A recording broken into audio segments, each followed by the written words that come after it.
Hi, I'm Christina. And I'm Lindsay. And we're two 30-somethings talking about all things aging. With Age Easy. So we're back today. We're talking about easy ways to care for yourself while caring for a loved one, part 2.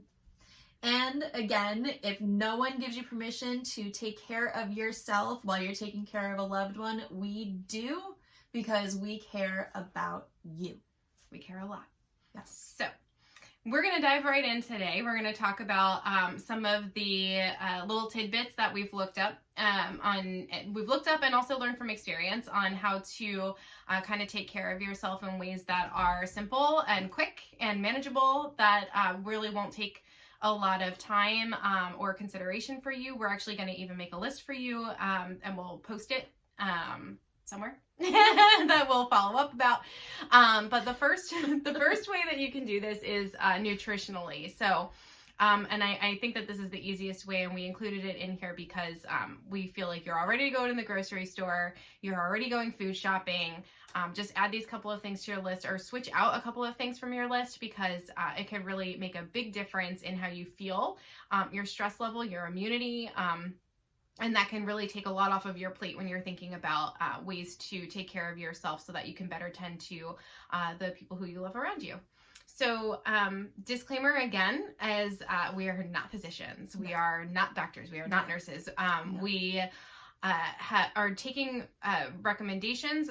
Our recommendations come from research and personal experience. Pay attention to your body as you're maybe taking some of these tips, and do what feels good for you. So I personally have a gluten intolerance, and that may... Would you like to come? Okay. Hi, we have a special guest. Our mascot's back. Hello. He really just loves being part of the video. He's a good boy. All right, you go down. Okay. So, Rudy, do you have any tips and tricks for us today? No? Okay. If you're cute, it makes you happy too. That's true. Yeah, it makes you happy. Okay. Get a dog. Add that to your list. Yeah. On top of everything else you're doing. All right. So, I personally have a gluten intolerance. So if there are things in here that don't apply to you, don't try them just because we're saying it. And there are also suggestions for dairy, nuts, and supplements. And so again, just take into account what works for you. If you have an allergy, I hate that I have to say it, but I have to say it. Don't do it if you're allergic. So first and foremost, focus on things that have serotonin boosting elements in it. So focus what's serotonin? Serotonin is a calming brain chemical that makes you happy. So you can also incorporate stress-busting foods that cut levels of cortisol and adrenaline. Cortisol and adrenaline are...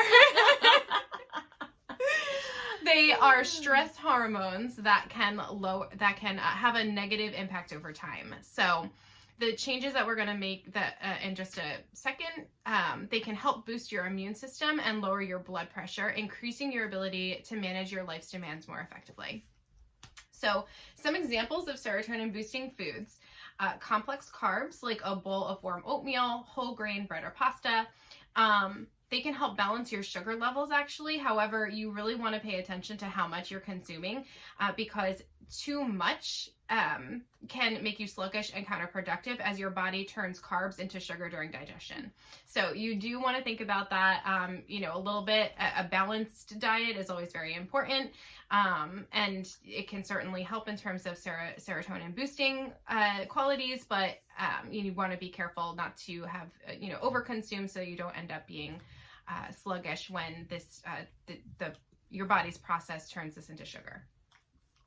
So then you want to move on to talking about, which leads me to talking about simple carbs. So simple carbs such as soda, candy, and other sweets and items with a lot of sugar.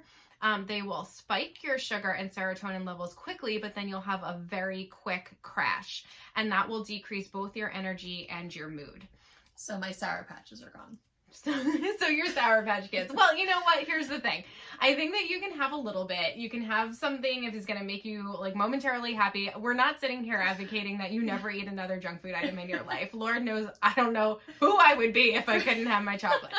But you do want to just make sure that you're being smart in terms of your quantity. You want to pay attention to your body, listen to yourself. If you're having a crash, if you're realizing that you're having too much, just try to make a couple of changes. You also can replace these items with nuts like almonds or pistachios. So eating a handful of pistachios, walnuts, or almonds every day, just a handful of them may lower your cholesterol, ease inflammation in your heart's arteries, and make diabetes less likely. So that's big. It's really big, and it can also help protect against the effects of stress. So when you're thinking about that, like you're obviously caring for a loved one, you're caring for their health, but your health, doing whatever you can now is going to have long-term effects, whether that's good or bad. So you want to make sure that you're thinking about that. And almonds also happen to have vitamin E, which boosts your immune system. So even more immediate health effects, so that you're not getting sick, so you can continue to take care of your loved one. That's something that's really important too. B vitamins help against stress and depression. And also, I did read somewhere that a handful of almonds is what you want to replace a craving for chocolate with. So, because that your body's actually craving the nutritional elements of what's in almonds. That's interesting. I would not have known that while I'm eating my giant candy bar.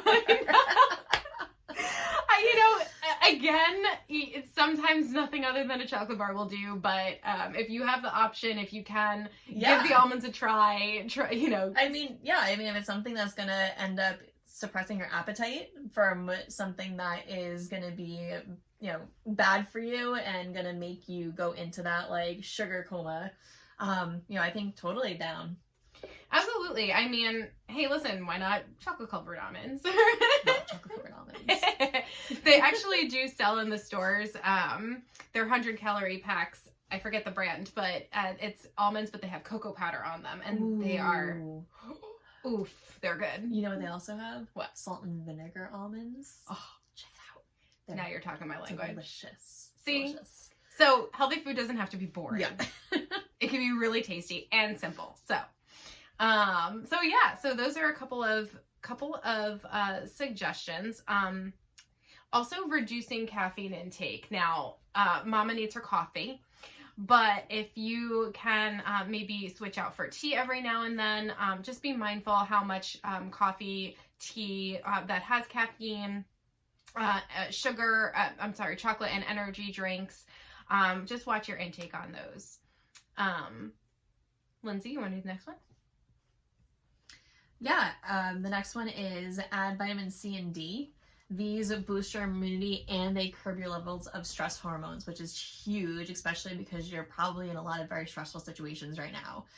One study actually showed that with individuals with high blood pressure took the vitamin C before a stressful task, and the blood pressure and cortisol, the stress hormone, actually returned to normal much more quickly than without it. So that actually is huge, because when you're put into those situations, you really want to try to, you know, find your calm, and it could be very stressful because finding that calm is very hard. Yeah. When you're in those situations. And if you could take something that can be able to help you get back to that point, I think that's going to be really helpful for the future. Exactly. And stress is inevitable. So if you can do something to bring yourself back to your calm or your center quicker. Yeah. I want that. Me too. I'm gonna go buy some. I need it now. Also a little magnesium may trigger headaches and fatigue. Or too little magnesium, should I say, and which can be symptoms experienced from the effect of stress. And magnesium found is, you can be able to find magnesium in things such as spinach, leafy greens, soybeans, salmon, and stocking up with those foods can help limit stress-related headaches and fatigue, and actually could probably make a pretty good dinner. Leafy greens, soybeans, salmon. It actually sounds really good. It's making me hungry. A little, like, sesame oil. Ooh, Yeah. that's sesame oil. Listen, all you gotta do is Google what recipes with salmon and spinach, and you're golden. Yeah. So, listen, I mean, anything that's gonna help me, you know, if you're prone to migraines and headaches, that's definitely something that you want to be thinking about. Yeah, So. but I think you'll love this one because I think this one's right to your heart. Be extra with guac. Mm. Avocados contain lots of potassium, which reduces high blood pressure. Half an avocado has more potassium than a medium-sized banana, although bananas are still a good source of potassium too. So stock up on those avocados from Mexico and the extra with guac. I like that there was a dance with the tune. That wasn't the tune, was it? It was I good. tried. It was Okay. good. I heard it. I heard Okay. it. We got it. You did good. Thanks. Okay. A light bedtime snack can release serotonin to help you sleep better. And I found this one very interesting because all the time you hear, don't eat past 8, don't eat 3 hours before bedtime, and blah, blah, blah. And like, that's all great, but if I'm hungry, I'm gonna eat. So, I really think that it's important to just make sure that you're being mindful and healthy. Sometimes what you eat is more important than the fact that you're eating. So, if you're gonna try to have a bedtime snack, you want to find things that gear you up to not only sleep better, but also have a better next day. So, in particular, fruit such as berries are helpful for short and long-term sleep benefits. According to experts at the National Sleep Foundation, antioxidants can protect you from the stress of a sleep disorder, which can cause oxidation in the body. Consuming antioxidant-rich berries before bed help reduce your overall physical stress, thereby allowing you to have a more restful sleep. Other fruits that help with stress include kiwi, cherries, banana, and pineapples. So a lot of those fruits, you know, some people say that fruits are high in sugar, which is true, but in my opinion, this is sometimes disproven, sometimes it's proven, but in my opinion, I think it's natural sugar, so I think it's okay. Again, just be mindful about how much you're consuming, and if it's going to have these types of benefits for you, why not? Yeah. I actually heard of something else that's part of like a little well-being thing is mindfulness eating. And it's more of that you're eating because you're watching TV, or you're eating because you're like stressed, or you're eating because, you know, you're reading a book. And you're not actually focused on the taste of the food or what it is. You're actually just focused on the fact that something's going into your mouth. Sure. And sometimes actually being able to have, if you have something, like have it in like a very small portion and actually like think about like what's in your mouth and enjoying the taste. And if it is something that is going to be helping with the stress and these type of foods, that you can be able to actually like enjoy it before you go to bed, and it won't give you too much like a bellyache. You're not going to eat too much, too little, things like that. So just things to sort of monitor when you're going, you know, eating, if you're going to be doing it late at night, because that can be something that can be able to help with how you're going to bed and how well you're going to be rested. Absolutely. I think those are really good points. You know, it's not just about, like you said, it's not just about what you're eating, it's like how you're eating it and like under what conditions, and being mindful, having mindfulness about it. Yes. I like that. I like that a lot. And then the last one that I have here is that calcium can help ease anxiety and mood swings. Another bedtime stress reducer is a warm glass of milk. Yuck, don't recommend, but it's here. It's something that I found on multiple sources, so I think that it was important to note. If you like milk, great, go for it. Sometimes adding a candy cane during the holidays, I have had that before bed, and it's, you stir it in the milk, and it actually tastes really good. And peppermint is good for your stomach, so. There we go. What? We got it. Yeah. I like it, perfect. All right, so why is all this important? They say that when trying to get healthy, diet, or make a lifestyle change, diet is 80% of the battle. Exercise is the other 20%, but diet is 80%. And I mean, for these reasons, amongst many, many others, it's really important to consider what you have going into your body. These things are easy to add to your grocery list to help ease the stress in your life, and we'll actually put together a grocery list for you on our website, so you can take it with you to the store and take your first step of incorporating stress-busting methods that are really good for you and taking care of yourself while taking care of someone in your life.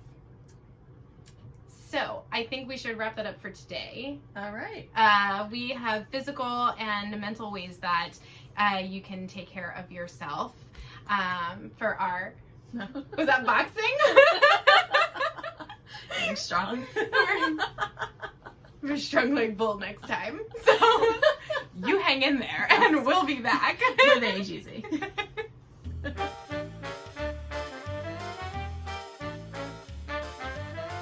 Hi, I'm Christina. And I'm Lindsay. And we're 230 something talking about